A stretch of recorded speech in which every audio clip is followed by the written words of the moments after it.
use Whiteboard and IdeaBuddy.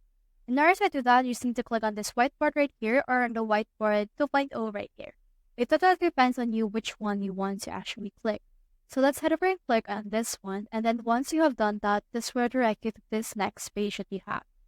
So you should be able to see here this new page.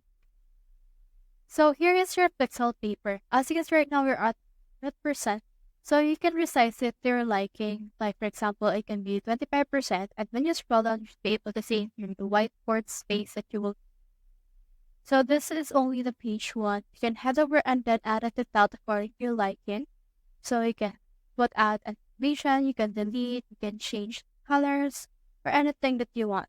So basically this whiteboard will be your scratch paper in real life, wherein you should be able to add all ideas, all prototypes, all notes that you want.